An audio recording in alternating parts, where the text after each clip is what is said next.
야고보서 1장 우리 1절부터 4절까지 우리가 로마서 강해를 시작해 우리가 마치고 갈라디아서 강해를 마쳤고요. 이제 오늘부터 야고보서 강해를 시작하는데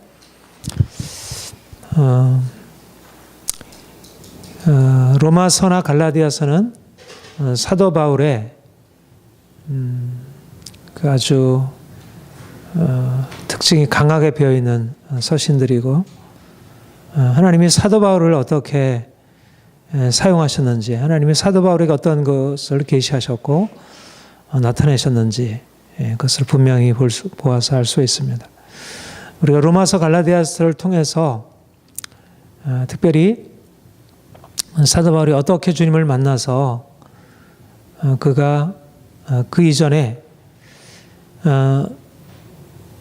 그가 알고 있었던 하나님과는 다른 하나님을 전하게 되었는지, 그러니까 빌립보서에서 고백하기를 자기는 히브리인 중에 히브리인이요 이스라엘 백성 중에 이스라엘 백성이고 베냐민 지파이고 그리고 바리새인으로 율법으로 흠이 없는 자이고 그는 그의 정체성에 있어서 어려서부터 할례를 받고 율법으로 교육받고 또 철저하게 율법적인 삶을 살고 또 율법을 가르치던 그러니까 이스라엘의 가장 중요한 정체성이 율법, 모세를 통해서 주어진 율법이었다면 바울은 그 율법에 의해서 세워진 사람이고, 그런데 그가 예수님 만난 뒤로 그가 어려서 율법 안에서 모세 율법 안에서 만났던 그 하나님과 다른 하나님을 경험하게 되고 자기가 이제까지 율법에서 경험했던 그것과는 다른 차원의 것을 만난 뒤로 그가 그의 복음의 핵심은 율법의 행위로서가 아니라 오직 믿음으로 의롭다를 받는다는, 그러니까 사도 바울에게 있어서 그 복음은 오히려 자기가 이제까지 유대인으로서 자기가 가지고 있었던 정체성, 모세 율법이라는 정체성을 오히려 내려놓고 이제 율법이 아닌 오직 예수 그리스도, 그리스도는 율법의 마침이 되셨다. 율법은 그러니까 그리스도는, 우리가 믿는 믿음은 율법에서 난 것이 아니다.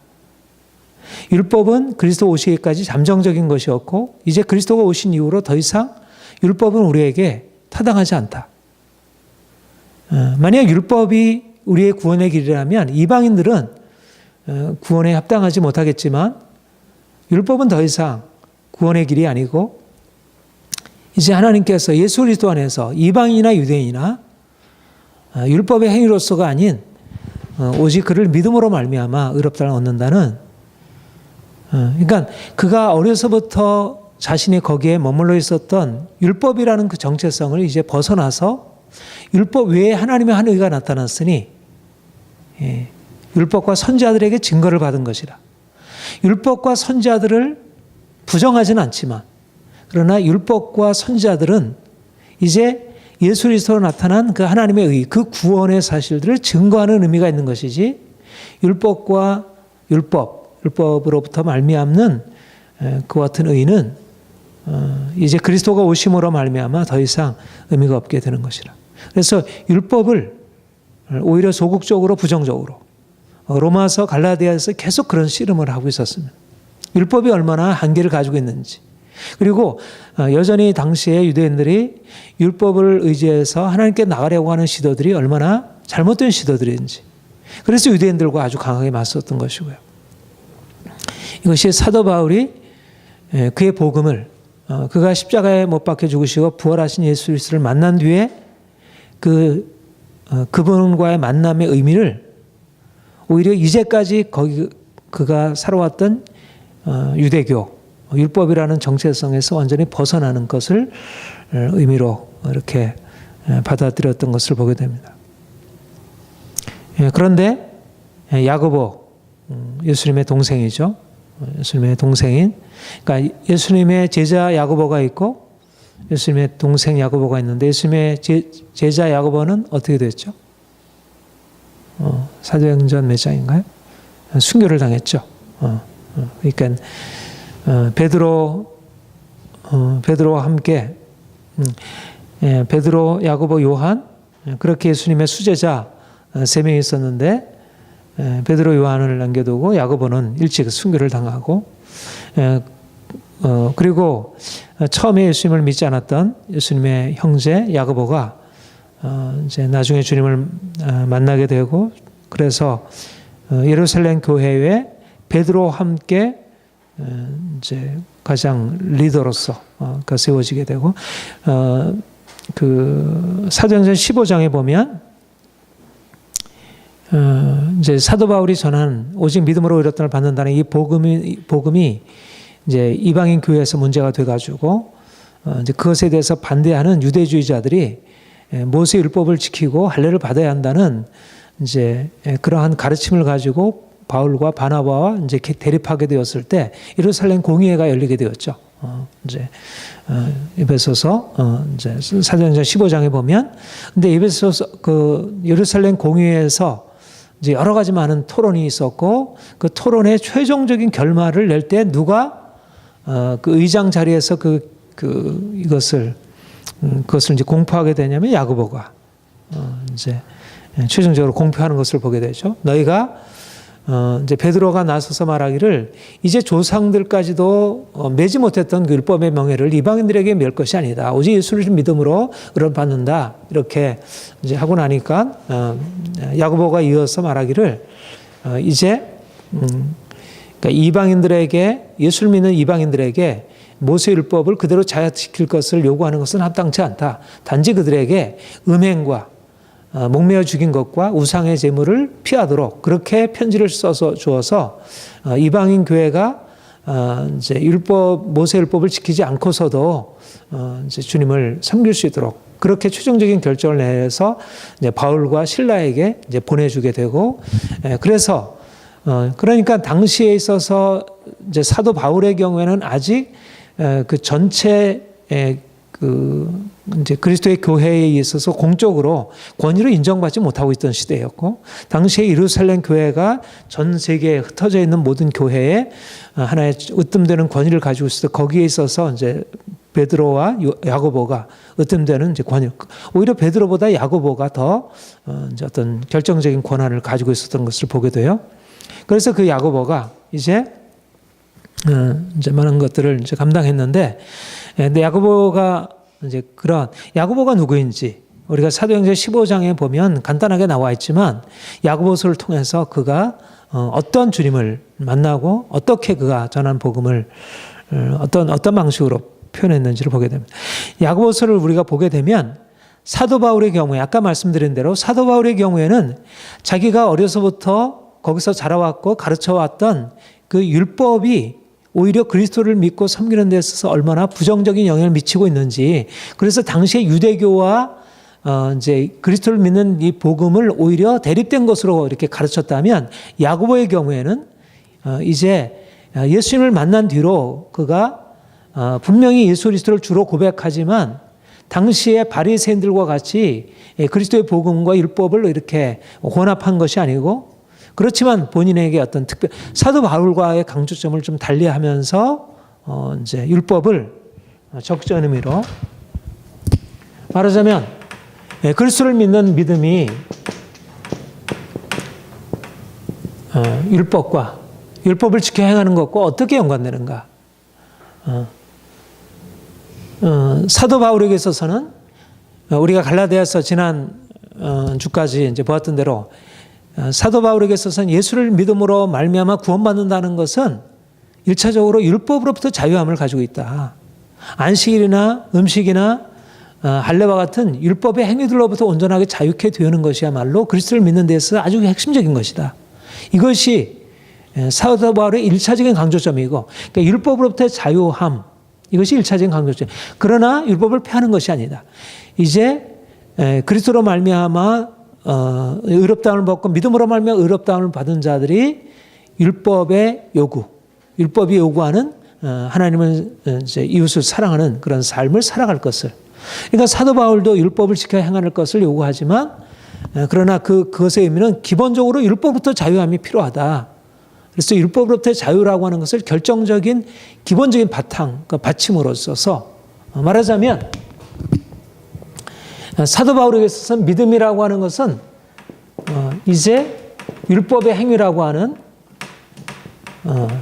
이 육체에 속해 있는 이런 것에 대한 죽음을 통해서 십자가를 통해서 자유케 되고 그래서 거룩함으로 이제 율법을 완성하는 방식으로 이제 이것이 사도 바울의 복음의 가장 중심적인 축이라 할 수가 있습니다. 율법부터 자유함을 얻어야 진정으로 율법을 완성할 수 있다는 것. 율법으로부터 자유함 없이는 율법의 완성이 이룰 수 없다고 하는 것이 사도 바울의 복음의 핵심적인 주제라 이렇게 볼 수가 있죠. 그런데 이제 야고보서는 그리스도를 믿는 믿음이 어떻게 적극적으로 율법을 지켜 행하는 것으로 나가게 되는지 이제 그러면 사도 바울이 전하는 이 사도 바울의 복음과 야고보가 말하는 복음이 다른 것인가? 그렇지 않다는 것입니다. 그러니까 율법에 대해서는 야고보서는 율법으로부터의 자유라든지 안식일로부터 벗어나라든지 그런 음식이나 이런 것들로 자유라든지 이런 것을 가르치지는 않죠. 그러나 기본적으로 야고보서가 강조하는 그런 강조점이나 기본적으로 이제 사도 바울이 강조하는 것이 기본적으로 같다고 할 수 있는데 그것은 바로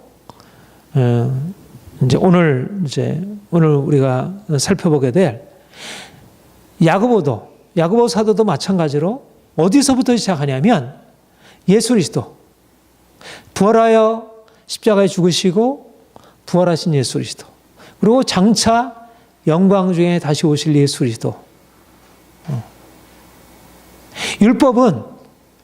모세 율법은 이 예수 그리스도를 그렇게 말하고 있지 않아요. 그렇죠? 모세 율법에 말하고 있는 것은 예수 그리스도의 영광과 그의 오심과 그분 앞에서 살아가는 것에 대해서 적극적으로 얘기하잖아요. 그런데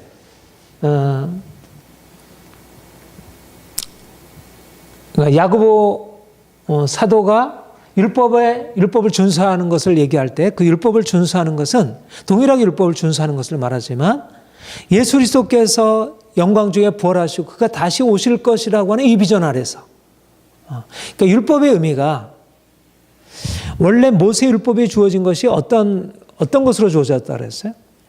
모세 율법은 이스라엘 백성들이 이제 출애굽해서 가나안 땅에 들어가서 하나님의 백성으로서 가나안 땅에서 어떻게 들어가서 순종하여 살고 거기서 하나님의 축복을 받을 것을 말씀하는 것이죠. 그렇죠? 그러니까 모세 율법이 가지고 있는 맥락은 가나안 땅에서 하나님의 기업을 누리기 위한 그것이 바로 모세 율법이 가지고 있는 기본적인 방향성이에요. 그런데 야고보서가 말하고 있는 것은 가나안 땅에서의 삶이 아니고 흩어져 있는 12지파, 전 세계에 흩어져 있는 12지파에게 그들에게 비춰주는 것은 뭐냐면 장차 영광 중에 오실 예수 그리스도 앞에서 어떻게 그 영광에 이를 것인지 그 부활하신 예수 그리스도 앞에서 그분이 주실 그 기업의 영광을 바라보며 이제 그 영광에 들어가기 위해서 그들이 살아야 할 것.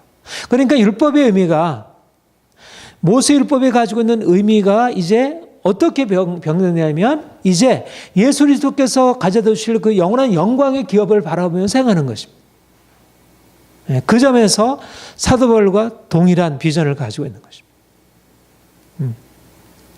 그러니까 사도 바울이 율법의 행위가 아니라 그리스도를 믿음으로 말미암아 거룩함을 이루고 그 거룩함을 통해서 영원한 영광에 이른다고 하는 그 사도 바울의 비전이나 사도 바울도 안식일을 지켜 행하고 음식을 구별해 먹고 이방인과 교제를 피하고 하는 것에 그렇게 할 이유가 없는 것은 뭐냐면 지금 예수 그리스도께서 영광 중에 오셔서 그 영광을 주실 터인데 그 영원한 영광에 이르기 위해서 이와 같은 육체에 속한 그림자에 속한 율법이 아무런 의미가 없다는 거예요.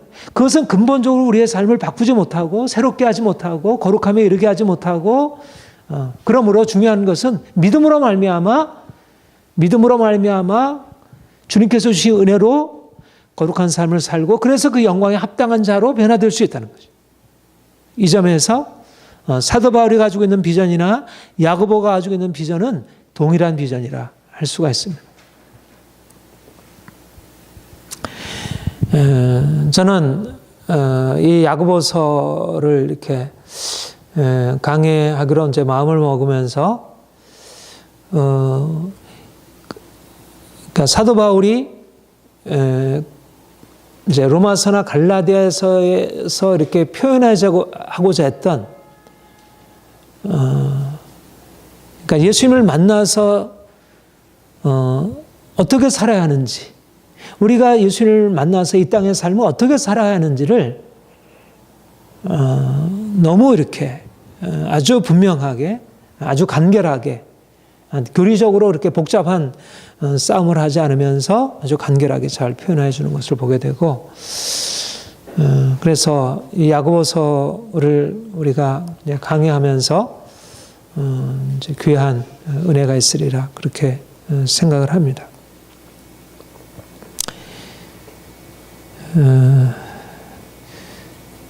자, 우리 2절 우리 한번 같이 읽겠습니다. 시작. 내 형제들아 너희가 여러 가지 시험을 당하거든 온전히 기쁘게 여기라. 예. 너희가 여러 가지 시험을 당하거든 온전히 기쁘게 여기라. 여기서 여러 가지 시험을 당한다는 말은 그러니까 그냥 일반적으로 삶에서 당하는 많은 문제들과 고난을 의미하는 것이 아니고 여기서 시험이라는 것은 특별히 초대교회 성도들이 만나고 있었던 그리스도를 믿음으로 말미암는 고난이라 이렇게 말할 수가 있고요. 그리고 여기서 말하는 이런 시험은 말씀드린 대로 앞으로 주님께서 오실 그 영광을 바라보면서 겪게 되는 시험의 과정이라 할 수가 있습니다. 그러니까 저는 이제 요즘에 이렇게 이제 설교들을 들어보면요. 어떤 생각을 하게 되냐면 요즘에 그 많은 교회 또 목회자들의 그 의식 안에 초대교회가 가지고 있었던 아주 중요한 핵심적인 요소가 빠져 있는데 그게 뭐냐면 예수님이 재림하셔서 사람들을 심판하시고 하나님의 백성들을 그 영광으로 이끄신다고 하는 것에 대해서 오늘날 성도들이 의식이 없고 또 교회가 그것을 가르치지 않는다는 것이 오늘날 대부분의 교회가. 그러니까 예를 들면 시험을 만나거든 온전히 기쁘게 여기라 이것을 어떻게 이해를 하냐면 인생에 여러 가지 많은 질병도 만나고 사람들을 또 오해도 받고 직장의 문제도 만나고 요즘 같아서 경제적인 실업도 당하고 위기도 만나고 그러니까는 그런 어떤 삶의 어려움을 만나도 그 가운데서 기쁘게 여기고 그것을 당하라 이런 의미로 설명하고 해석하고 설교하는 경우들이 대부분인 것 같아요. 제가 요즘 이제 이렇게 어떤 큰 교회 어떤 교회 이제 야고보서 강의하는 것을 이제 설교를 이제 이렇게 봤는데 그런 의미로 인생의 그냥 일반적인 당하는 고난 여러 가지 그 고난의 것으로 그렇게 이해를 하는 거예요. 그러니까 오늘날 사람들이 얼마나 삶에 정말 그 경쟁 사회 속에서 얼마나 힘들게 살아가요. 그러니까 그런 어려움을 만나면서 기쁘게 여기라. 물론 그 말을 그렇게 적용할 수 있죠. 그러나 여기서 말하는 그 시험을 만난다는 것이 그런 의미일까? 그런 시험을 만나면서 그렇게 기쁘게 여길 수 있을까?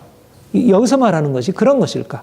또 여기서 너희 믿음의 시련이 인내를 만들어낸 줄 너희가 알미라. 그것이 어떻게 믿음의 인내를 만들어줘서 믿음의 시련을 통해서 인내를 주고 그 인내를 이루었을 때 온전한 구비하여 조금 더 부족함이 없게 하려 함일까? 사람들이 자신의 삶의 어려움을 만나면서 그것을 견디었을 때 어떻게 여기서 말하는 그런 온전하고 구비하여 부족함이 없는 상태를 만들어줄까? 굉장히 핵심적인 중요한 것이 빠져 있는데 그것이 뭐냐면 여기서 말하는 기본적인 맥락은 이 세상에 살면서 일반적으로 당하는 그런 고난 시험이 아니라는 것, 가난이나 질병을 말하는 게 아니라는 것입니다.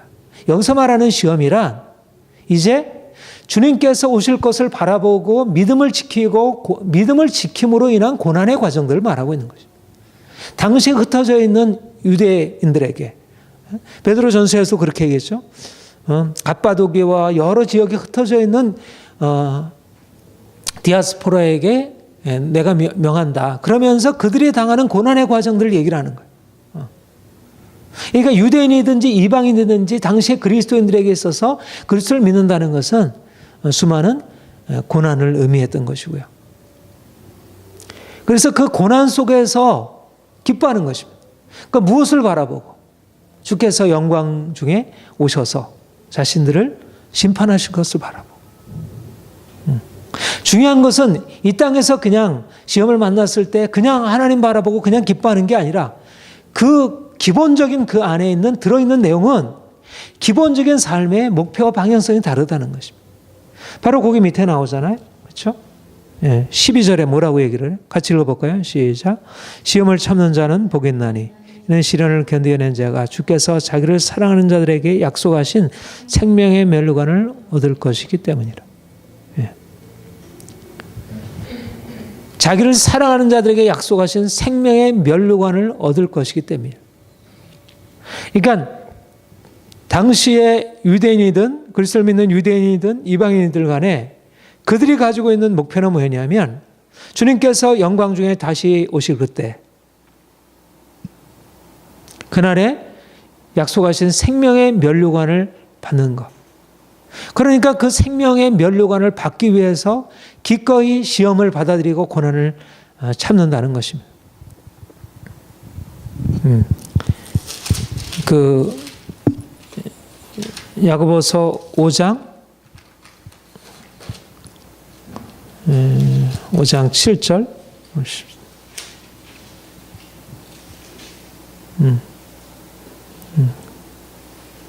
함께 읽겠습니다. 그러므로 형제들아 주께서 강림하시기까지 길에 참으라. 보라 농부가 땅에서 나는 귀한 열매를 바라고 길이 참아 이른 비와 늦은 비를 기다리니 너희도 길이 참고 마음을 굳게 하라. 주의 강림이 가까우시. 여기서 시험을 만나거든 온전히 기쁘게 여기라 하는 것은 주님께서 곧 오실 것이라는 것. 주님께서 곧 오셔서 영광의 주님께서 오셔서 생명의 멸류관으로 약속하신 생명의 멸류관으로 갚아주실 것이기 때문에 그래서 기쁘게 여길 수 있다는 것. 기본적으로 방향이 다른 거죠. 이 땅에 무엇을 위해서 살아가느냐? 그러니까 그 소망 중에 기뻐하는 거예요. 소망 중에. 그러니까 그 시험을 만나는 것 그 자체가 어떻게 기쁘겠어요? 인생의 이러저러한 삶의 가난을 만나고 위기를 만났을 때 그 자체를 기쁨이 얻겠어요? 그 자체는 기쁨이 되는 게 아니지. 기쁨이 되는 이유는 그런 인생의 그런 고난이 아니고 그런 시험의 고난이 아니고 그런 인생의 문제들이 아니고 내가 주님을 믿고 섬김에 있어서 따라오는 그런 고난의 과정들인 거예요. 근데 그 시험을 참고 견디게 되면 약속하신 생명의 멸류관을 얻을 것이기 때문에.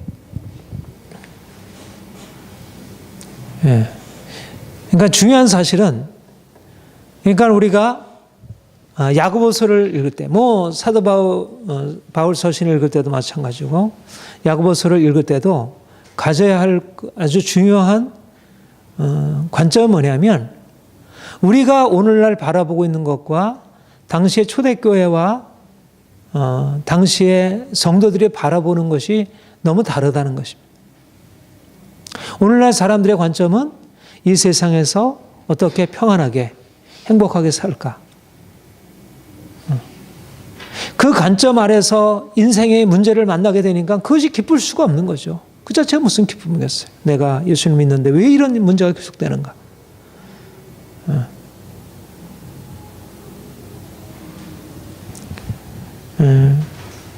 당시에 초대교회는 이 세상에서 내가 평안하고 행복하게 살아가는 것에 인생 의미가 있는 게 아니라 장차 주님께서 오셔서 나를 판단하실 때 그날에 내가 주님께로부터 영광과 존귀를 얻고 그날에 주님의 기쁨이 되리라고 하는 그 소망 가운데서 지금의 현재의 과정을 바라보는 것입니다. 지금 현재의 과정을 어떻게 바라보냐면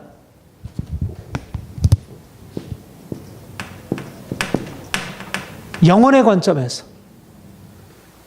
그러니까 그런 의미에서 야고보서나 사도 바울이나 동일하다는 것입니다. 부활하신 주님 아래서 보는 것입니다. 자신의 인생을 부활하신 주님, 그분이 다시 오셔서 행하실 그 관점에서 보는 거예요. 지금 현재 관점을.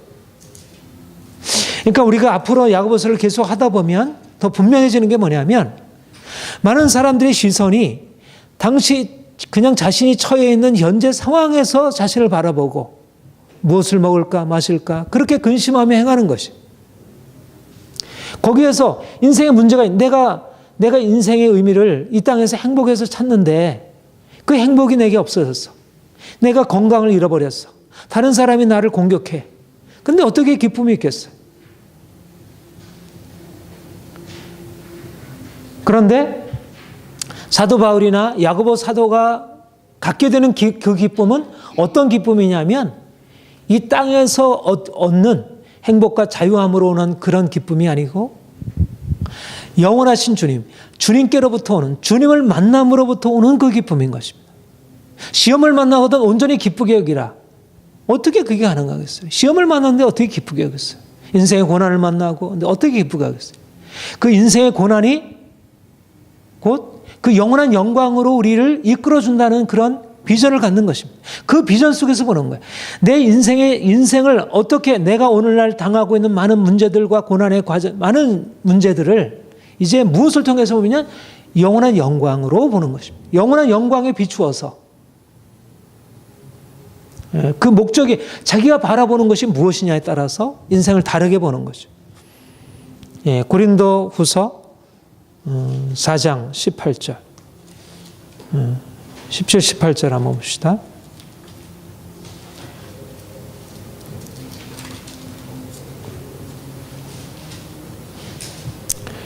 우리 함께 읽겠습니다. 시작. 우리가 잠시 받는 환난에 경한 것이 지극히 크고 영원한 영광에 중한 것을 우리에게 이루게 하매니 우리가 주목하는 것은 보이는 것이 아니요 보이지 않는 것이니 보이는 것은 잠깐이요 보이지 않는 것은 영원함이라.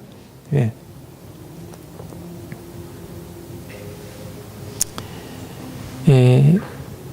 우리가 낙심하지 아니하노니 우리의 겉사람은 낡아지나 우리의 속사람은 날로 새로워졌다. 우리가 잠시 받는 환난에 경한 것이 지극히 크고 영원한 영광에 중한 것을 우리에게 이루게 하매니. 예. 지극히 크고 영원한 영광에 중한 것, 이것을 보는 눈이 사도 바울에게 열려 있고 야고보 사도에게 열려져 있는 것입니다. 무엇을 보느냐? 내가 지금 당하고 있는 환난과 시험을 보느냐? 아니면 그 시험을 넘어서 영원한 영광에 크고 중한 것을 보고 있느냐? 내가 무엇을 보느냐에 따라서 인생의 의미가 달라지고 그것 가운데서 낙심할 수도 있고 그 가운데서도 기뻐할 수도 있고 어떻게 인생의 고난을 만나면서 그 고난 속에서 낙심하지 않을 수 있었을까? 야고보나 사도 바울이나 인생에 지금 주어지는 것이 아니라 주님께서 이미 영광 중에 오르셨고 그 영광으로 우리에게 허락하실 것을 바라보고 그가 기뻐하고 즐거워하는 것입니다. 초대교회 성도들에게 이런 기쁨, 이런 감사, 즐거움이 있었던 것이. 베드로전서 1장 보십시다. 베드로전서 1장 우리 6절 8절.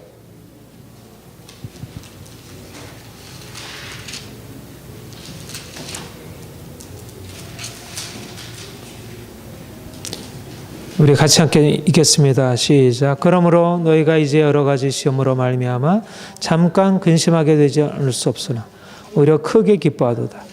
너희 믿음의 확실함은 불로 연단하여도 없어질 금보다 더 귀하여 예수 그리스도께서 나타났을 때 칭찬과 영광과 존귀를 얻게 하려 할 것이라. 예수를 너희가 보지 못하였으나 사랑하는도다. 이제도 보지 못하여 믿고 말할 수 없는 영광스러운 즐거움으로 기뻐하니. 9절 믿음의 결국 곧 영혼의 구원을 받음이라. 베드로 사도가 고백하는 것도 같은 고백이죠. 너희가 여러 가지 시험을 만났다. 그러나 잠깐 근심하게 되지 않을 수 없었다. 그러나 오히려 크게 기뻐한다. 야고보 사도가 쓰고 편지를 쓰고 있는 그 대상이나 베드로 사도가 편지를 쓰고 있는 그 대상 모두 다 유대인들이에요. 예수 그리스도를 믿는 유대인들이에요. 그 믿음으로 말미암아 여러 가지 많은 시험을 만나게 되고 이로 인해서 근심할 수밖에 없었다는 것이에요. 그러나 오히려 크게 기뻐할 이유가 있는 것은 그리스도께서 나타나실 때 칭찬과 영광과 존귀를 얻게 되길 것이다. 이제도 보지 못하였으나 믿고 말할 수 없는 영광스러운 즐거움으로 기뻐하니 믿음의 결국 곧 영혼의 구원을 받음이라. 이것이 바로 시험을 만나거든 기쁘게 여기라. 기쁨의 놀라운 차원인 것입니다. 우리 그리스도인들에게 주님께서 주시려고 하는 그 기쁨의 차원은 바로 이런 차원인 거예요. 시험을 만났을 때 기뻐할 수 있는 것. 오히려 고난의 한가운데서 자신의 극심한 고난 가운데서도 기뻐할 수 있는 이유, 그것은 바로 영원한 영광에 중한 것이 그에게 보여지고 그리고 장차 주님께서 다시 오실 때 영광과 존귀로 갚아주실 것이기 때문에 그래서 옥에 갇히고 매맞고 비난을 당하고 그래도 그것이 하등의 그들을 낙심케 하는 것이 되지 아니하고 오히려 시험을 만남으로 오히려 더 기뻐할 수 있는 여러분 얼마나 오늘의 신앙과 다릅니까? 일반적으로 세상 사람들이 살아가는 모습과 다르고 오늘날 그리스도인들이 지향하는 삶과 너무 다르잖아요. 그렇죠? 저는 우리에게 이 비전이 열려지길 원해요. 정말 인생의 소망이 뭐냐? 장차 주님께서 영광 중에 나타나실 때 내가 그분께 칭찬과 영광과 존귀를 얻는 것입니다. 그래서 내가 이 세상에 살면서 이러저러한 고난을 만나고 주님 때문에 욕을 먹고 해도 그것이 문제가 되지 아니하고 그것이 낙심이나 근심이 되지 아니하고 오히려 그 가운데서 오히려 기뻐할 수 있는 말할 수 없는 영광스러운 즐거움으로 즐거워하니. 이 점에서 오늘날 우리 시대의 흐름과 너무나 다른 관점을 가지고 있다고 생각합니다. 오늘날 사람들은 예수님을 믿고 있지만 여전히 자신의 기쁨의 근원을 돈에서 소비에서 자기가 누리는 어떤 물질적인 그런 풍요함에서 인생의 기쁨이 시험을 만났을 때 주님께서 주시는 영원한 기쁨, 진정한 생명의 기쁨, 성령으로 말미암는 그 기쁨이 아니고 데살로니가전서 1장 5절 이하에 보면 너희가 극심한 고난을 당하지만 오히려 그 가운데서 기뻐하고 있다. 환난 가운데서 기뻐하고 있다. 이게 초대교회의 특성이었어. 그들의 고난이 없어서 고난이 없기 때문에 인생이 모든 것이 다 형통해서가 아니라 오히려 그들이 특별히 잘못한 것도 없는데 단지 잘못이라고는 예수님 믿는 밖에 없는데 그 믿음으로 말미암아 이방인들에게 유대인들에게 공격을 당하고 미움을 받고 그런데 오히려 그 가운데서 그들이 낙심하고 슬퍼하고 자신들에 대해서 그렇게 후회하는 것이 아니라 오히려 그 가운데서 오히려 기뻐했다는 거예요. 오히려 그 영원한 영광이 그들에게 주어지고 있음을 바라보았다는 거예요. 오늘날 우리가 예수를 믿어서 고난이 없는 것이 우리에게 다행인가? 우리가 이것이 우리에게 있어서 우리가 그래도 오늘날 그래도 뭐 사람들이 예수를 믿는 것에 대해서 크게 뭐라 하지 않고 뭐 대부분의 사람들이 다 그런 대로 긍정하고 이게 우리에게 다행인 것인가? 오히려 오늘날 뭐 안티 기독교, 기독교에 대한 그런 비판적인 부정적인 사람들이 일어나서 교회가 어려움을 당하는 것이 이게 문제인가? 그렇지 않다는 것이. 정말 오늘날 뭐 안티는 우리가 교회가 잘못해서 그런 것도 많이 있지만 정말 우리가 주님을 믿음으로 말미암아 당하는 고난이 있다면 그것은 우리에게 오히려 기쁨을 주는 것이라는 거예요. 저는 그렇게 생각합니다. 인생의 이러저러한 여러 가지 많은 문제에서 우리가 벗어나야 할 그런 소망을 바라보고 그것을 구해야겠죠. 그러나 우리가 보다 더 구해야 할 것은 뭐냐면 우리가 주님 때문에 시험을 만나게 되고 그 시험을 만나면서도 주님으로 인해서 기뻐할 수 있는 그런 믿음으로 살아가는 것. 그러니까 우리의 신앙의 차원이 좀 높은 차원으로 올라가는 것. 우리가 이 세상에 살지만 이 세상적인 가치관을 가지고 살아가는 것이 아니라 다른 가치관을 가지고 살아가는 것. 오늘날 사람들이 가지고 있는 행복의 가장 중요한 요인이 뭡니까? 인생에 행복하다고 생각하는 것에 가장 중요한 조건이 뭡니까? 그것은 돈이잖아요, 돈. 돈이 많은 거.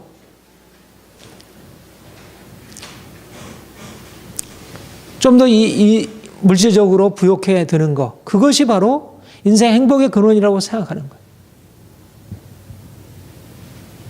근데 우리는 이제 주님 만나서 세상 사람들이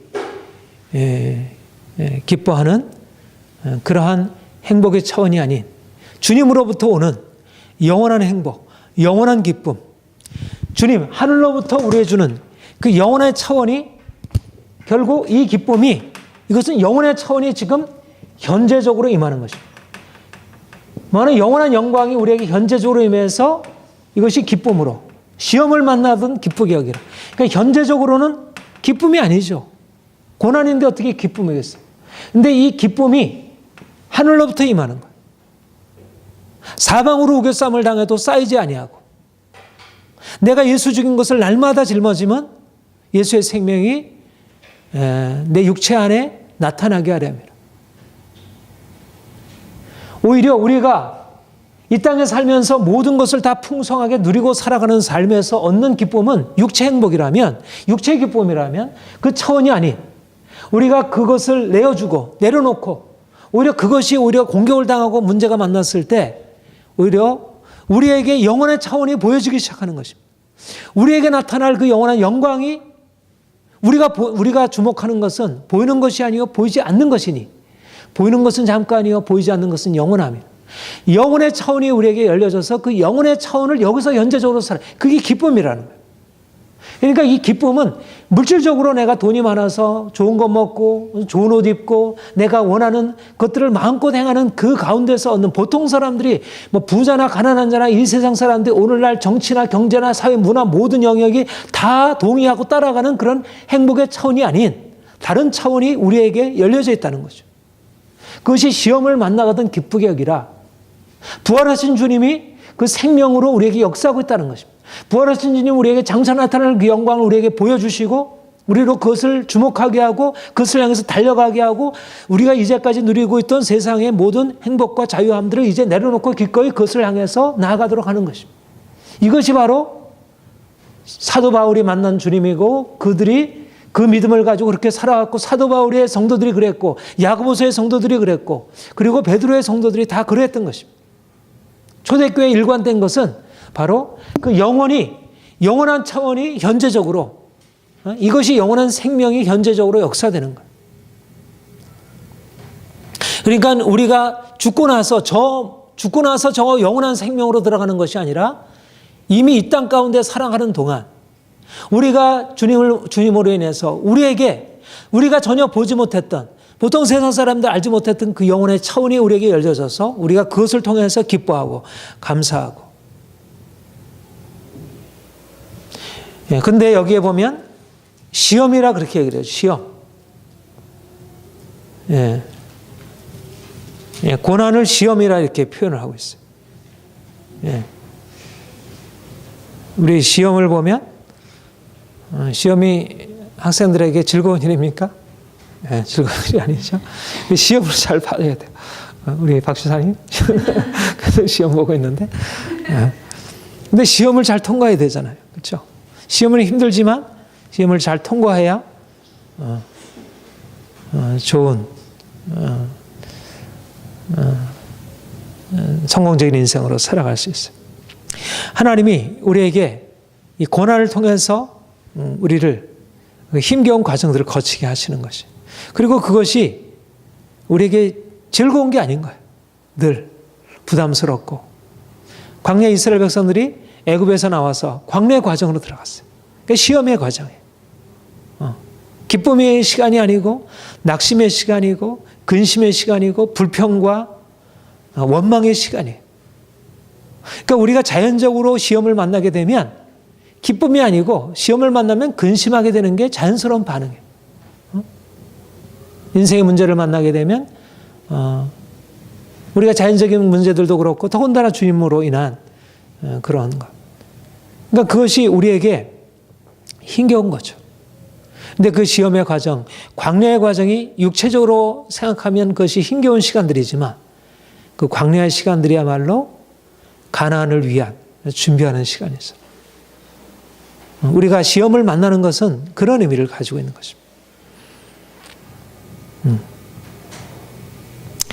우리가 주님을 오늘날도 우리가 오늘날 초대교회 같은 그런 고난, 그런 시험은 없지만 우리가 주님을 정말 온전히 믿고 섬긴다면 우리에게도 고난을 피할 수가 없습니다. 왜냐하면 우리는 이 땅에 사는 자들이 아니라 이 땅에서 이 영혼의 차원으로 옮겨진 자들이기 때문에 우리는 지금 다른 걸 보고 있기 때문에, 그러니까 우리는 이 세상이 불편해지기 시작하는 거예요. 그리고 이 세상에 떠나려고 하는 거예요. 그리고 이 세상을 아니라고 말하는 거예요. 계속. 사람들은 다 정상, 우리 그 갈라디아서 강의할 때도 그랬잖아요. 사람들은 다 율법적인 질서 아래서 살아가는 것을 당연하게 받아들이고 그것을 정상적으로 여겨요. 그런데 왜 핍박을 만나게? 내가 할례를 전하였다면 핍박이 왜 있었겠는가? 그러나 내가 만약 할례를 전하지 아니했으면 십자가에 거치는 것이 그쳤으리라. 율법 아래서 그냥 머물러 있으면 핍박이 없는 거예요. 고난이 없는 거예요. 시험이 없는 거예요. 물론 그 가운데서 당하는 어려움도 있겠지. 율법 아래서 있는 고난도 있겠지. 그러나 율법으로부터 벗어나서 이제 주님을 따라 행하려고 하면 그것은 그때부터 고난의 과정이 시작이 되는 거예요. 그러니까 우리가 영혼의 삶을 이 땅에서 누리고 산다는 것은 이미 우리가 고난을, 시험을 거치지 않을 수가 없는 것입니다. 학생이 학교에 안 들어가면 시험 없잖아요. 그렇죠? 학교에 들어갔으니까 시험 있는 거지. 좋은 대학에 들어가기 위해서 시험을 보는 거지. 그래서 고난의 과정을 걷는 거예요. 우리가 하늘나라를 지향하지 않는다면, 이 땅에 속한 삶을 살아간다면 굳이 우리에게 시험이 있고 고난이 없. 그러니까 이 세상에 살아가는 삶에서의 그런 고난은 있겠지만, 그러나 여기서 말하는 그런 시험은 없는 거예요. 그런 겪지 않아도 될 그런 시험은 없는 거예요. 그런 부딪힘도 갈등 이런 것들은 없는 거예요. 그러니까 우리가 예수님을 만나서 세상 사람들이 일반적으로 만나는 뭐 가난이나 질병이나 이런 인생의 문제 말고 우리가 마치 학교에 들어가서 당하는 그런 시험의 과정의 어려움처럼 어떤 별도의 고난의 과정들이 있어야 한다는 거예요. 그게 만약 없다면 그것은 우리가 제대로 예수를 믿는 게 아닌 거죠. 시험은 당연한 것입니다. 우리가 고난의 과정은 당연한, 광야의 훈련의 과정이 당연히 있어야 하고 그 과정을 잘 통과해야 하는 것입니다. 너희가 세상에 속해 있다면 세상이 너희를 사랑할 터이나 너희는 오히려 세상에 속한 자가 아니고 세상에서 나에게 택함 받아 불러냄을 받은 자이므로 너희가 세상에 너희를 미워하느니라. 이것이 바로 우리의 정체성. 그러니까 그리스도인들에게 있어서 우리가 이 세상을 초대교회나 지금 21세기, 20세기가 지난 이후에 지금 우리가 삶을 살아갈 때나 동일한 것은 뭐냐면 우리가 세상에서 고난을 당하고 시험을 만난다는 거예요. 그것은 하등의 이상한 일이 아니고 오히려 자연스러운 것이고 그것은 정상적인 것이고 우리가 세상에 속하지 않음으로 인해서 세상과 이제 세상에 대한 거절을 행함으로써 우리에게 따라오는 자연스러운 것이고 그러면서 점점 더 우리는 주님이 우리에게 주시는 그 영원한 생명의 삶으로 들어갈 수 있게 되는 것이죠. 저는 우리가 이러한 시험을 만나고 이런 시험 속에서 하나님이 우리에게 주시고자 하는 그 놀라운 2차원 영원한 생명이 우리에게 현재적으로 부어져서 우리가 그 가운데서 기뻐하는 정말 세상 사람들이 이해할 수 없는 우리의 시험도 세상 사람들로는 당하지 않는 것이고요. 시험 속에서 우리가 경험하게 되는 기쁨도 세상이 알지 못하는 거예요. 두 가지가 다. 그러니까 그리스도인들에게는 일반적으로 살아가는 그냥 일반적인 삶의 자연적인 질서 안에서 삶이라는 그 가운데 당하는 여러 가지 고난도 힘겨움도 다 겪고 거기에다가 무엇이 추가적으로 있냐면 십자가 부활이 있는 거예요. 자연적인 것은 다 겪는 거잖아요. 우리 육체의 삶을 가지고. 그런데 자연적인 것만이 아니라 여기서 말하는 시험은 자연적인 시험, 자연적인 고난이 아니고 여기서 말하는 시험은 우리가 내가 예수 그리스도를 믿음으로 그분이 내 안에 계시기 때문에 주님이 당한 시험. 주님이 십자가에서 겪어야 했던 그 시험의 과정, 그 고난의 과정, 그 과정들을 우리가 함께 겪어가는 것이고 그것을 통해서 세상에 알지 못하는 세상 사람들도 고난도 있고 기쁨도 있잖아요. 세상에서 성공하기 위해서 고난을 겪어야 하고 그리고 또 기쁨도 있잖아요. 영광도 있잖아요. 그러나 그 정도의 차원이 아닌 세상에서 나와서 이제 주님을 따르기 때문에 오는 시험의 과정, 고난의 과정을 겪고 그것을 통해서 우리에게 주시는 새로운 기쁨, 하늘로부터 주어지는 영원한 생명의 기쁨이 우리 안에서 일어나는 이것은 누구도 목마르지 아니하고 영원토록 솟아나는 생수가 되어 많은 사람들이 야 그럴 수가 있는가 어떻게 그런 일이 가능한가 하는 그런 기쁨이 우리 안에 일어나는 것입니다. 이것은 주님이 우리 안에 행하신 일이라 할 수 있습니다. 그 다음에 3절 같이 읽겠습니다. 이는 너의 시작. 이는 너의 믿음의 시련이 인내를 만들어낸 줄 너희가 알미라. 금방 말씀드린 대로 우리가 영원한 하늘나라 우리는 목적을 추구하는 삶을 살아가는 것입니다. 빌립보서 3장의 말씀대로 위에서 부르신 부름의 상을 쫓아가는 삶을 살아가는 것입니다. 그렇다면 우리가 그 영원한 목적 하나님께서 부르신 앞에서 부르신 위에서 부르신 부름의 상을 향하여 쫓아가는 감에 있어서 우리에게 필요한 것은 인내. 목적이 이끄는 삶의 필수적인 것은 목표. 이리로 나가기 위해서 지금 우리는 과정이잖아요.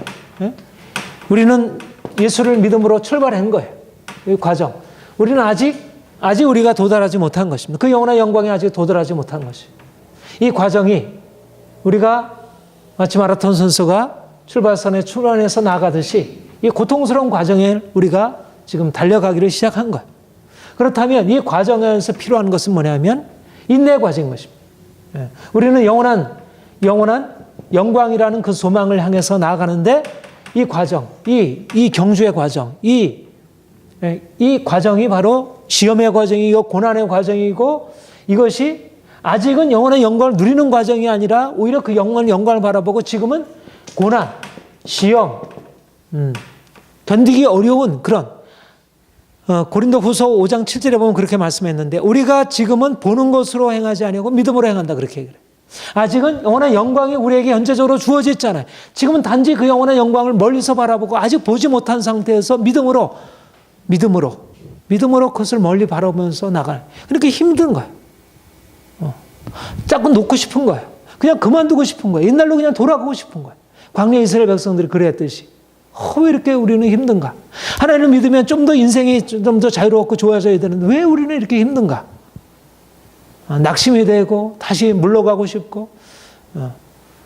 그래서 우리가 정말 이 영원한 영광, 우리가 이 땅에서도 하나의 목표를 추구하는 삶, 내가 어떤 대학을 입학한다. 내가 이 세상에서 어떤 직업적으로 성공한다. 내가 운동에서 성공하겠다. 내가 사업에서 성공하겠다. 무엇인가 목표를 정하고 나가려고 하면 우리가 그 목표에 도달하기 위해서 처음에 결심하기 쉽잖아요.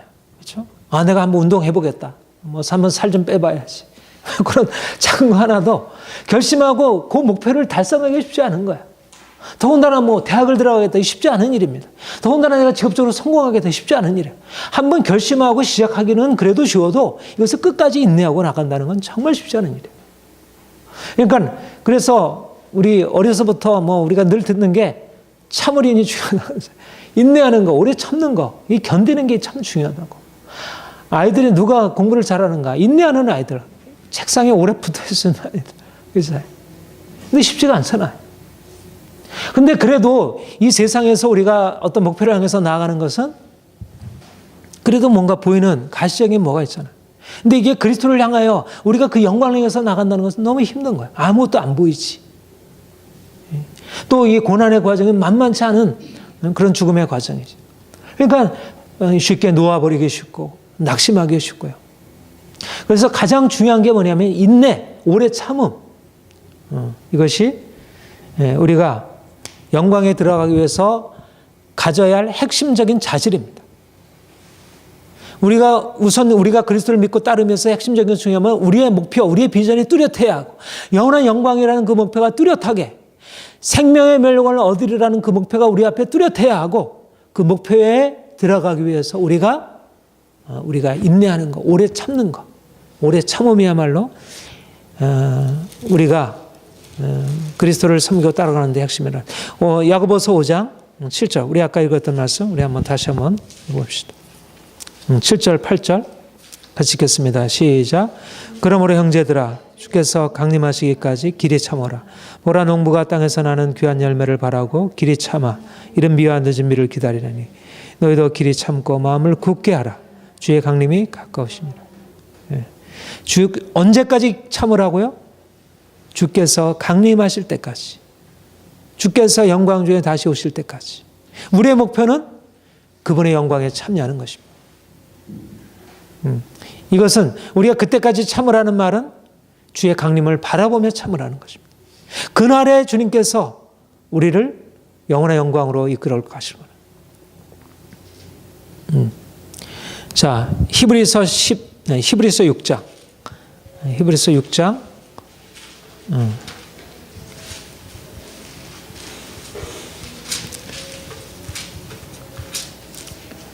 11절, 12절. 우리 함께 읽겠습니다. 시작. 우리가 간절히 원하는 것은 너희 각 사람이 동일한 부지런을 나타내어 끝까지 소망의 풍성을 이루러 게으르지 아니하고 믿음과 오래 참음으로 말미암아 약속들을 기업으로 받는 자들을 본받는 자 되게 하려 하는 것이라. 우리가 간절히 원하는 것은 너희 각 사람이 동일한 부지런을 나타내 끝까지 소망의 풍성함에 이르러 끝까지 소망의 풍성함에 이르러 게으르지 아니하고 믿음과 오래 참음으로 말미암아 약속들을 기업으로 받는 자들을 본받는 자 되게 하라. 약속을 기업으로 받기 위해서 필요한 것은 끝까지 소망의 풍성함으로. 우리가 처음에 소망으로 출발한 거잖아요. 우리가 장차 나타날 영광을 우리가 얻으리라는 것을 소망을 가지고 출발한 거잖아요. 그런데 여러 가지 시험을 만나게 될 때 소망이 자꾸 떨어지는 거예요. 뭔가 주님께서 주시라. 처음에는 될 수 있을 것 같고 뭔가 잘 될 것 같아 보였는데 이러저러한 공격이 오고 이러저러하게 내가 원하는 대로 되지 않냐고 문제가 생기게 되면 자꾸 그만두고 싶은 거예요. 그래서 끝까지 소망의 풍성함에 이르러 믿음과 오래 참음으로 약속을 기업으로 받는 자들.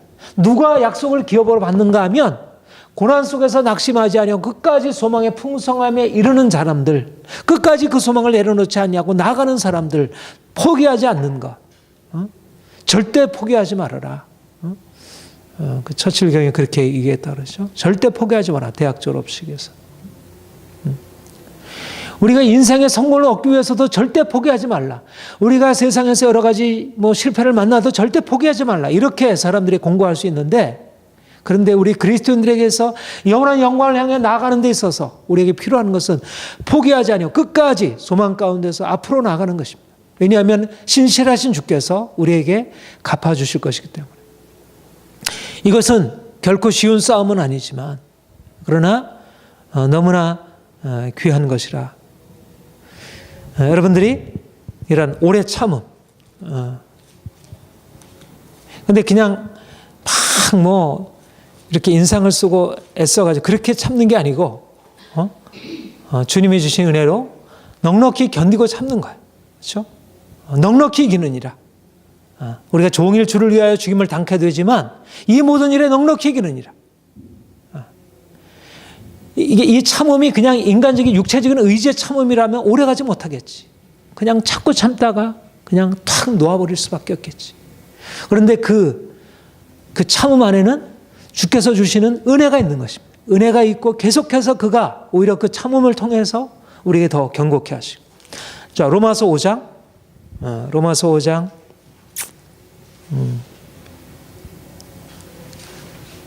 1절부터 5절까지 한번 같이 읽어봅시다. 시작. 그러므로 우리가 믿음으로 의롭다 하심을 받았으니 우리 주 예수 그리스도로 말미암아 하나님과 더불어 화평을 누리자.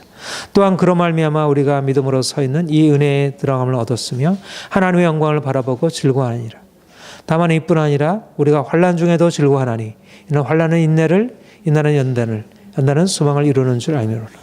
소망이 우리를 부끄럽게 하지 아니함은 우리에게 주신 성령으로 말미암아 하나님의 사랑이 우리 마음에 부은 바 됨이니. 환난 가운데서도 즐거워한다. 왜냐하면 환난은 인내를, 인내는 연단을, 연단은 소망을 이루는 줄 알미로라.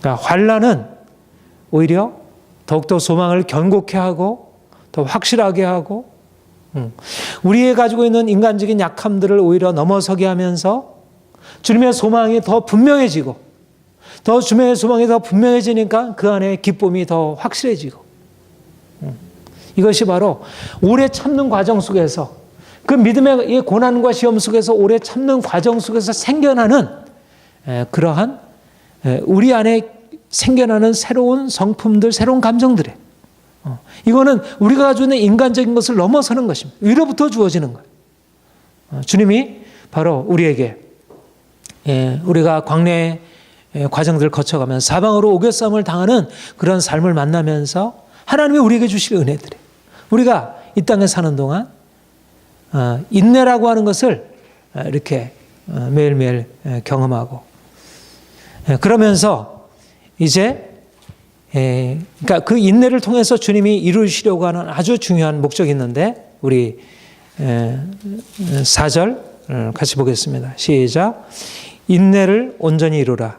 이는 너희로 온전하고 구비하여 조금 더 부족함이 없게 하려 함이라. 너희의 믿음의 시련이 인내를 만들어내는 줄 너희가 알미라. 인내를 온전히 이루라. 이는 너희로 온전하고 구비하여 조금 더 부족함이 없게 하려 함이라. 주님이 우리를 영원한 영광으로 이끄시기 위해서 지금 행하시고 있는 것은 뭐냐면 우리가 그 시험과 고난의 과정을 통해서 온전하고 구비하여 조금 더 부족함이 없는 그런 인격으로 우리를 빚으시는 것입니다. 여러분, 영원한 영광이라는 고난이 어떻게 영원한 영광으로 이르게 할까? 왜 영원한 영광이 이르기 위해서 왜 우리가 고난을 받아야 하는가? 왜 시험을 당해야 하는가? 왜 시험을 만나도 왜 기뻐해야 하는가? 그것은 바로 고난과 시험을 통해서 우리의 삶에 온전하고 구비하여 조금 더 부족함이 없도록 바로 고난과 시험이 이와 같은 믿음의 인격을 만들어준다는 것입니다. 누가 영원한 영광을 차지하는가? 바로 고난과 시험을 통과해서 온전하여 구비하여 조금 더 부족함이 없게 된 사람이 영원한 영광에 이르게 된다는 것입니다. 영원한 영광은 아무에게나 주어지는 게 아니고 바로 믿음의 시련을 통해서 온전하고 구비함으로 빚어진 사람, 예수 그리스도의 성품으로 변화된 사람, 육체의 욕심, 자랑, 이기심, 조급함, 교만, 불평, 불만, 원망, 우리 안에 얼마나 많은 육체의 그런 문제들로 가득 차 있어요. 그런데 주님이 우리를 고난과 시험의 과정을 통과하게 하시면서 우리 안에 있는 그런 불순물들, 하나님께 합당하지 않은 것들, 영원한 영광에 합당하지 않은 것들을 이제 빚어가는 거죠. 여러분, 시험을 왜 봅니까? 왜 공부를 왜 하죠? 왜 그 힘든 공부를 하고 왜 그런 시험을 보고 왜 그렇게 하겠어요? 그런 과정을 통해서 우리 안에 있는 잘못된 이런 지식들, 잘못된 우리의 생각들, 잘못된 것들을 이렇게 바꿔가는 거잖아요. 고쳐가는 거잖아요. 그렇죠? 만약 그런 게 없다면, 힘겨운 어떤 훈련의 과정이 없다면 우리가 가지고 있는 그런 잘못된 것들이 고쳐질 수 없잖아요. 우리가 영원한 영광에 이르기 위해서 주님이 우리를 만들어 가시는 것입니다. 왜 그리스도인들에게서 시험을 만나가던 우리가 왜 기쁘게 여겨야 되는가? 그 시험과 고난의 과정은 우리를 육체적으로는 힘들게 하지만 육체적으로 힘들게 하는 것으로 머무는 게 아니라 그것을 통해서 하나님의 목적, 우리를 거룩하고 흠없는 하나님의 아들들로 세워가시고 하나님의 교회로 세워가시고 우리로 하여금 그 영광을 상속하기 합당한 자로 주께서 우리를 키워가시는 거죠. 우리가 그런데 왜 마다하겠어? 내가 마라톤에서 우승하겠다고 하는 그런 사람이 매일매일 아침마다 아침 일찍 일어나가지고 먹고 아침마다 뛰고 또 훈련하고 하는 것에 대해서 불평할 이유가 없잖아요. 그런 훈련에 대해서 지나치다고 생각할 이유가 없잖아요. 그렇죠? 힘들지만 기꺼이 그 목적 때문에 받아들이는 거잖아요. 주님이 우리에게 허락하시는 모든 삶의 과정들, 더욱 특별히 우리가 주님을 믿음으로 인해서 당하는 고난의 과정들은 우리를 힘들게 하는 것이 아니고 육체적으로 힘든 거지만 그게 그냥 고난이 아니잖아요. 그것은 우리를 새롭게 만들고 우리를 그 영원의 영광에 합당한 자로 우리를 변화시켜가는 것입니다. 그래서 우리가 그 고난의 과정 속에서 기뻐하는 거예요. 그러니까 처음에 말씀드린 대로 우리가 중요한 것은 뭐냐면, 그러니까 우리가 삶의 과정들을 무엇을 가지고 바라보는, 내가 어떤 목표를 가지고 바라보느냐가 중요하다. 내가 무엇을 위해서 살아가느냐, 거기에 따라서 지금 현재의 삶을 어떻게 해석할 수 있느냐가 다르다는 거예요. 내가 하늘나라의 영광을 바라보고 살아가는 삶 속에서 오늘날에 내가 지금 당하고 있는 문제를 바라보는 사람은 그 문제에 대해서 불평하고 원망하고 거기서 벗어나고 사람들을 뭐 그렇게 그거 싸우려고 하지 않아요. 그 상황 자체와 싸우려고 하는 게 아니라 그 상황을 통해서 내 안에 있는 문제와 싸우는 거죠. 상황을 통해서 하나님께서 나를 다드시려고 하는 그런 것과 싸우는 거지. 근데 오늘날 너무나 많은 사람들이 이 비전을 갖지 못하기 때문에 고난을 불평하고 거기서 벗어나려고 하고, 이 야고보서에 보면 여러 가지 많은 그런 율법을 지켜 행하는 삶에 대해서 기록하고 있어요. 그런데 바로 그러한 율법을 지켜 행하는 것은 바로 우리의 인격이 주님의 인격으로 빚어지기 위한 것이에요. 그러니까 우리는 세상 사람들과 같지 않은 거예요. 세상 사람들이 가지고 있는 것은 이 세상에서 어떻게 하면 행복하게 살까? 자신이 많은 사람들이 누리는 그런 부와 명예와 권세, 그것이 사람들의 마음의 관점이에요. 그것으로 인해서 내가 그 목표를 향해서, 그러니까 오늘날 뭐 지금 이제 뭐 서울시장 선거한다고 나경원 후보, 박원순 후보 이렇게 경선하고 뭐 하잖아요. 야, 우리도 저렇게 되었으면 좋겠다. 그런 영광을 얻는 것, 그것이 사람들의 가지고 있는 그 부러움의 대상이고 그것이 목표인 거예요. 근데 우리는 그게 아니라는 것이. 물론 우리가 그런 일을 행할 수 있지만, 그러나 우리에게 있어서 우리는 영원의 영광을 이루기 위해서 우리가 기꺼이 시험의 과정들을 거쳐가면서 우리가 연단되는 것을 바라보는 거죠. 예, 베드로 후서 3장 14절 봅시다.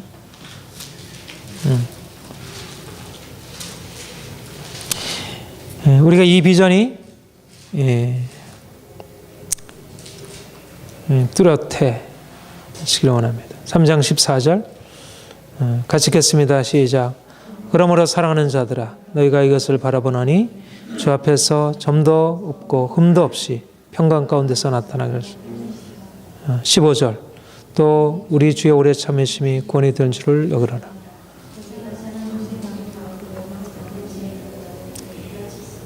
예. 주 앞에서 점도 없고 흠도 없고 평강 가운데 나타나기를 힘쓰라. 예. 그러니까 주 앞에서 점도 없고, 여기서 온전하여 구비하여 부족함이 없다는 것이 바로 주 앞에서 거룩하고 점도 없고 흠도 없고 평강 가운데 나타나기를 바라보고, 그러니까 영혼의 영광에 들어간다는 것과 주님 앞에서, 그러니까 우리가 온전하고 구비하여 부족함이 없다는 것은 사람의 기준이 아니고 주님 앞에서 영원한 영광에 들어가기에 합당한 온전하고 구비하고 부족함이 없는 상태. 얼마나 철저하겠어요. 이렇게 되기 위해서 우리에게 필요한 철저한 연단의 과정이 필요하다는 것입니다. 믿음의 시련이 필요하다는 것. 그 영광, 그 그 불로 심판하실, 온 세상을 불로 심판하실 그 영원한 주님, 하늘과 땅에 있는 모든 것들이 다 불로 소멸하는 부르신 그분 앞에서 우리가 서게 될 그날을 바라보는 거예요. 이게 베드로후서 3장의 말씀이 그거잖아요. 이제 주님께서 3장 10절 이하에 보면 주님께서 주의 날에 도적같이 이르리니 그날에 하늘과 땅에 있는 모든 것이 다 풀어지고 이 모든 것이 다 사라질 거예요. 그리고 의에 나타나신 바 거룩한 영광이 새하늘과 새 땅에 나타난다는 거예요. 우리가 그날을 바라보고 살아간다는 거예요. 그런데 그날에 그 영광의 하나님, 그 소멸하신 부르신 그분 앞에 서기 위해서 우리가 그 불로 연단하는 과정이 필요하다는 거예요. 그러니까 누가 영원한 영광의 주님을 기쁨으로 맞이할 수 있을까? 바로 이 세상에 사는 동안 불로 연단된 믿음을 가지고 사는 사람, 그 사람이 그 영광에 이룰 수 있는 자격이 있다는 거예요. 그러니까 초대교회가 가지고 있는 것이 오히려 정상적인 경로인 거예요. 주님을 믿음으로 말미암아 핍박받고 고난받고 옥에 갇히고 이것이 오늘날 그리스도인들이 당하고 있는 것보다 훨씬 더 정상적인 믿음의 과정인 것이라. 우리가 이렇게 예수를 믿으면서도 그냥 아무런 문제가 없고 그냥 이런 것이 오히려 정상적이지 않고 오히려 초대교회 같이 주님이 그렇고 바울이 그렇고 야고보가 그렇고 요한이 그렇고 초대교회 모든 성도들이 경험했던 그런 과정, 불로 연단하는 과정. 그러니까 우리가 지금 당하고 있는 인생의 문제, 가정의 문제, 자녀의 문제, 경제적인 문제, 이런 것은 사실은 고난의 축에도 사실 끼지 않는 것들이에요. 우리 주님 편에서 보면 우리가 주님의 영광에 이르는 것에서 보자면 이런 것은 고난이라 할 수 없는 것들이라는 것입니다. 네. 우리가 저 높은 영광의 비전을 향해서 나가는 거예요. 그랬을 때 우리에게 주어질 삶을 다시 보는 거죠. 우리 베드로전서 1장 보십시다. 베드로전서 1장.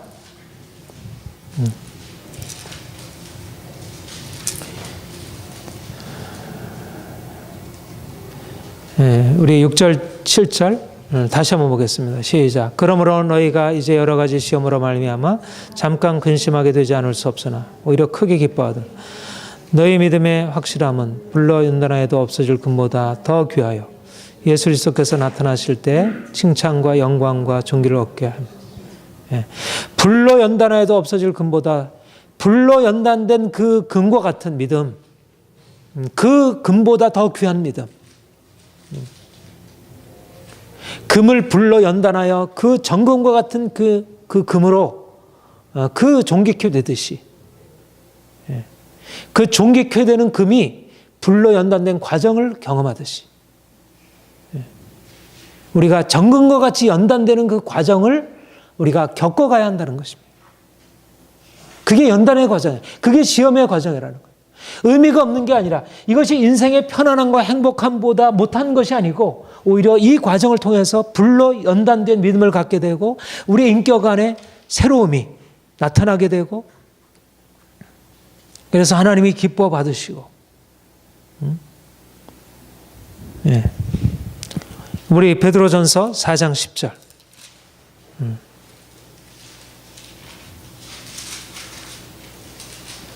4장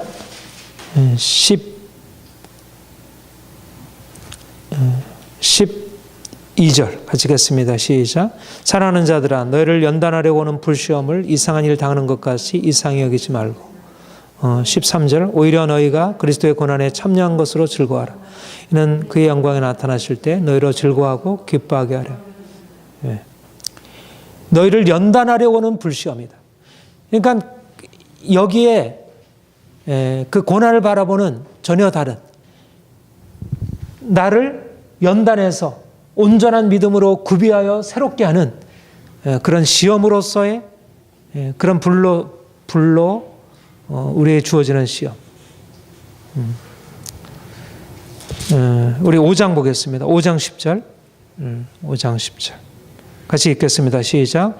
모든 은혜의 하나님 곧 그리스도 안에서 너희를 부르사 자기 영원한 영광에 들어가게 하시니가 잠깐 고난을 받은 너희를 친히 온전하게 하시며 굳건하게 하시며 강하게 하시며 더를 경고케 하시리라. 오늘 야고보서 1장 2절 4절의 말씀과 아주 동일한 말씀을 할 것입니다. 자기 영원한 영광에 들어가시기를 작정하신 거예요. 그리고 그 영원의 영광에 들어가게 하시기 위해서 우리를 어디로 인도하신다고요? 고난으로 잠깐 고난의 과정으로 인도하시니까 그것을 통해서 무엇을 하신다고요? 너희를 친히 온전하게 하시고 굳건히 하시고 강하게 하시고 털을 견고케 하시리라. 예. 영광의 비전이 분명해야 되고 영광의 비전으로 우리를 인도하시기 위해서 허락하신 고난의 과정을 받아들여야 하고 고난을 통해서 우리에게 주어질 그런 우리의 온전하고 굽게 되는 것, 우리가 견고케 되고 굳게 되고 강하게 되는 것, 믿음이 견고해지고 우리의 인격이 온전해지는 것, 이것이 바로 우리가 이 땅에 살아가는 동안, 우리가 그리스도인으로서 이 땅에 살아가는 동안 붙들어야 할 중요한 핵심인 것이 영원한 영광을 붙들어야 하고 그것을 위한 고난의 과정을 붙들어야 해요. 그 고난의 과정 속에서 우리에게 주어질 그런 우리의 인격적인 변화를 기대해야 하고, 그러니까 우리가 영원한 영광을 향해서 정말 나간다면 이 두 가지가 있어야 돼. 고난이 있는가? 고난을 통해서 우리 안에 인격적인 변화가 날마다 있는가? 정말 우리가 고난의 과정 속에서 더 믿음이 굳세어지고 그리고 강해지고 더 담대해지고 더 흠없이 되어지고 더 깨끗게 되는가? 아니면 더 연약해지고 더 병들게 되고 더 두려워지고 낙심케 되고 더 소심해지는가? 시험을 당해보면 그 사람이 지금 어디에 속해 있는가가 드러나는 거예요. 처음에 시험을 만났을 때는 영원한 영광이 잘 안 보이니까 낙심하게 되고 근심하게 돼요.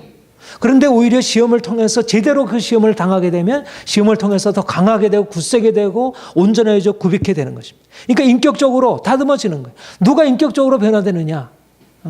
우리 안에 있는 교만과 자랑과 불평과 원망이 어디서 해결되느냐?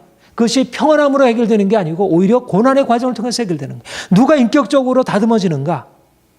여러분, 인생의 문제를 통과해야 한다는 거예요. 그 고난의 과정이 필요하다는 거예요. 그것을 벗어버리려고 이거 왜 또 왔어? 왜 이런 건데 나한테 이렇게 끊임없이 문제만 계속돼? 이런 식으로 불평하고 그걸 떠넘기려고 하는 게 아니고 오히려 그 고난 과정 속에서 무엇을 기대하냐면 우리의 인격적인 변화, 온전하여 구비하여 흠없이 되는 것, 견고케 되는 것, 강하게 되는 것, 그래서 다시는 흔들림이 없는 것, 이거를 붙들어야지. 근데 오늘날 너무나 많은 그리스도인들이 예수를 믿으면서도 인생의 문제를 만나면서 문제를 오히려 자꾸 피해가려고 하고 도망가려고 인생의 평안함만 찾으려고 하는 거예요. 그리고 그 문제를 주는 환경에 대해서 원망하고 사람들에 대해서 불평하고 분노하고 하나님이 주시려고 하는 은혜를 경험하지 못하는 거죠. 주님이 우리에게 이제 오셔서 하시려고 하는 이 놀라운 변화, 주님이 우리는 이 땅에 살지만 이 땅에 사는 삶과 동일한 삶을 살아가는 게 아닙니다. 우리는 전혀 다른 인생, 전혀 다른 가치관, 전혀 다른 목표, 전혀 다른 삶의 방식. 주님이 우리를 더 강건하게 하시고 새롭게 하시고, 우리가 돈이 많아서 우리가 인생에 많은 사람들이 우리를 칭찬해서가 아니라 오히려 사람들이 우리를 비난하고 우리를 뭐라 하고 인생에 많은 문제가 생기는데 그 가운데서 오히려 우리는 세상에 알지 못하는 기쁨, 세상에 알지 못하는 견고함, 세상에 알지 못하는 그러한 오히려 위기가, 난세가 영웅을 낳는다 그랬잖아. 이 세상도 난세가, 문제가 생기면 세상에서도 강자들이 나타나잖아. 오히려 그 가운데서 그 고난을 돌파하며 일어나는 사람들이 일어나요. 마찬가지로 그리스도인들이 언제 온전케 되는가? 문제가 없을 때가 아니라 오히려 문제가 생길 때, 문제가 많을 때. 그러니까 오늘날 우리의 현실, 우리의 주변 상황들이 문제가 많아서 그것이 우리에게 오히려 부정적인 것이 아니라 오히려 그 문제 한가운데서 주님이 우리에게 행하시는 놀라운 역사를 우리가 경험하는 거예요. 온전하게 구비하여 부족함이 없게 되는 이 은혜, 어디서 만들어지는가? 시험을 만나거든. 우리가 그 믿음의 시련의 과정을 통과해요. 여러분, 광야의 과정 없이는 결코 인격적으로 성숙할 수 없고 인격적으로 성숙하지 않으면 영광에 이르지 못하는 거예요. 이것은 하늘나라도 마찬가지고 이 땅에서도 우리가 영광을 얻기 위해서도 그런 것입니다. 특별히 오늘날 정치인들에게 검증하는 가장 중요한 검증이 뭐예요? 도덕이잖아요. 도덕성.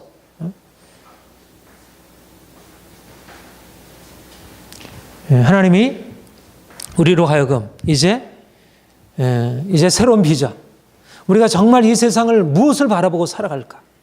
우리가 세상 사람들처럼 이 세상에서 편안하고 안전하고 행복하고 이와 같은 것을 우리가 붙들고 행하는 것 아니라 주님이 우리에게 주실 영원한 영광의 비전. 우리가 이 세상 것을 바라보면 세상 근심에 사로잡히게 될 것이지만 우리가 세상을 넘어서서 영원한 영광을 바라보고 고난을 기꺼이 받아들이게 되면 오히려 세상에서도 주님이 주시는 확신과 담대함으로 서게 될 것이고 오히려 세상에서도 주님이 주신 영광에 이르게 될 것입니다. 우리가 이러한 비전 가지고 오늘날 이 시대를 넉넉하게 이기고 우리가 살아갈 수 있길 원합니다. 기도하겠습니다. 하나님 아버지, 주께서 우리를 이 세상에 살지만 세상에 속한 자들이 아니라 저 영원한 영광을 바라보는 하나님 나라의 백성으로 세워주시니 감사드립니다. 아직도 많은 그리스도인들이 주님을 믿으면서도 세상 영광, 행복을 구하고 살아가지만 주여 우리에게 밝히 저 영원한 영광을 보게 하시고 그래서 이 세상에서 주를 위한 여러 가지 많은 고난과 많은 시험의 과정들을 만날 때 낙심하고 근심하고 뒤로 물러서는 것 아니라 그 모든 것을 돌파하여 믿음의 시련의 과정을 잘 통과하고 그래서 온전하게 구비하여 조금도 부족함이 없는 신앙이 다듬어지고 장차 주님께서 영광 중에 다시 오셔서 우리를 판단하실 그때 우리가 주님 앞에 칭찬과 영광과 존귀를 얻게 하옵소서. 우리 성도들이 이제 믿음의 승리를 경험하기를 원합니다. 날마다 우리의 삶 가운데 주시는 주의 능력으로 고난 가운데에서 큰 승리 경험하고 주의 영광에 참여하도록 역사하옵소서. 주께서 우리에게 행하실 일들을 기대합니다. 감사합니다. 예수님의 이름으로 기도합니다. 아멘.